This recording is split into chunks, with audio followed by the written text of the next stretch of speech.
Dulu, sebelum 2019, kita mengenal seorang Prabowo Subianto, penulis buku Paradoks Indonesia. Buku itu bercerita tentang sebuah kapal besar bernama Indonesia yang bocor di sana-sini karena aset sumber daya alamnya dirampas oleh asing dan dicuri oleh para oligarki lokal. Saat itu, Prabowo berjuang di luar kapal, berteriak lantang. Ia bersumpah akan melawan dan mengejar para koruptor itu. Bahkan sampai ke ujung dunia, sampai ke Antartika sekalipun. Jelas sekali, Prabowo saat itu adalah antitesa dari rezim yang dianggap antek asing dan boneka oligarki. Beliau adalah sang pendekar, idola, dan dambaan rakyat Indonesia. Tahun 2019 menjadi titik balik. Sang pendekar memutuskan untuk masuk ke dalam kapal yang bocor itu dengan niat mulia menambalnya dari dalam. Tapi siapa sangka, perlahan ia justru melebur. Sang pendekar menjadi bagian dari tim kapal yang bocor itu.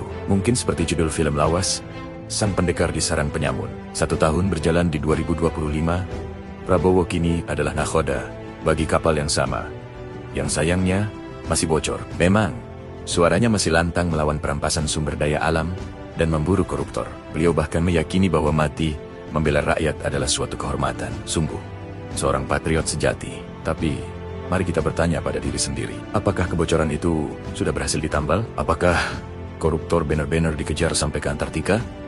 Apakah perampasan SDA berhasil dihentikan? Apakah pelaku kejahatan ekologis yang menyebabkan bencana sudah ditangkap? Apakah pertumbuhan ekonomi meroket jadi 8% dan para mafia berhasil diberantas? Tahun 2026 membawa kegelisahan dan ketidakpastian. Apakah Prabowo masih sang patriot, penulis buku Paradoks Indonesia? Atau jangan-jangan beliau sendiri telah menjadi paradoks bagi dirinya sendiri? Partai Masyumi memandang bahwa jalan pembangunan Indonesia ke depan sangat krusial. Ada 4 paradoks besar yang harus kita cermati bersama. Pertama, paradoks pertumbuhan. Visi Prabowo untuk pertumbuhan 8% menuju Indonesia Emas 2045 sangat jelas dan menantang, tapi lebih dari separuh tim kabinetnya adalah warisan lama yang sebelumnya hanya mampu membawa ekonomi stagnan di angka 5% dengan kualitas pertumbuhan yang rendah. Bagaimana mungkin kita mengharapkan hasil yang berbeda dengan metode dan orang yang sama? Ini seperti mencoba membersihkan lantai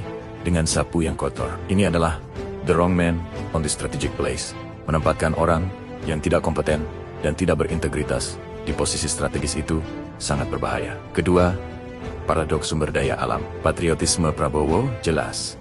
SDA untuk kesejahteraan rakyat, pencuri harus dihukum berat. Tapi faktanya, pelaku kejahatan ekologis yang menyebabkan bencana di Sumatera tidak segera diusut. Insentif pajak besar-besaran untuk investasi asing tidak dievaluasi dengan tajam. Tata ruang tanah tidak adil.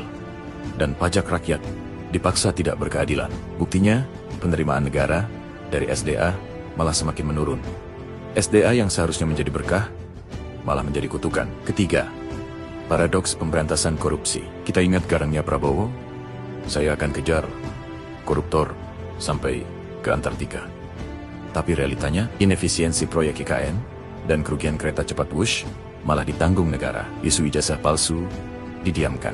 Indikasi korupsi di rezim sebelumnya dibiarkan. Penyerobotan tanah rakyat oleh oligarki terus berjalan. Seolah-olah sang macan kini sudah ompong. Alih-alih mengusut dugaan korupsi, negara justru menanggung beban kerugiannya. Dan yang terakhir, yang paling melukai rasa keadilan kita, paradoks kenegarawanan. Teriakan Prabowo hidup Jokowi setelah menjadi presiden, ini adalah paradoks nyata. Apakah beliau Presiden Republik Indonesia untuk seluruh rakyat? Atau presiden untuk pendukung pilpres? Bagaimana bisa beliau memburu koruptor jika pada saat yang sama memegang teguh prinsip 1000 kawan kurang? Satu musuh terlalu banyak. Bagaimana jika musuh itu, seperti kata Menhannya sendiri, adalah musuh dalam selimut, negara di dalam negara? Seorang negarawan tidak berpihak pada pendukung, tapi pada kebenaran dan keadilan untuk publik. Berdasarkan semua ini, Partai Masyumi dengan tegas mendesak Presiden Prabowo Subianto untuk mengambil 4 langkah penyelamatan bangsa. 1. Luruskan kiblat bernegara kembali pada konstitusi. Jadilah presiden untuk seluruh rakyat Indonesia, bukan hanya untuk kelompok pendukung. Pemilu sudah selesai, saatnya kembali menjadi negarawan. 2. Bersihkan kabinet dari oligarki dan residu masa lalu. Keluarkan mereka yang tidak berkinerja, tidak punya kredibilitas, dan punya rekam jejak buruk. Ganti dengan figur yang berintegritas dan kompeten. 3. Lakukan penegakan hukum radikal, dan wujudkan keadilan ekologis. Buktikan janji mengejar koruptor tanpa pandang bulu. Usut tuntas kejahatan lingkungan dan tata ulang ruang nasional secara adil. 4. Kembalikan kedaulatan sumber daya alam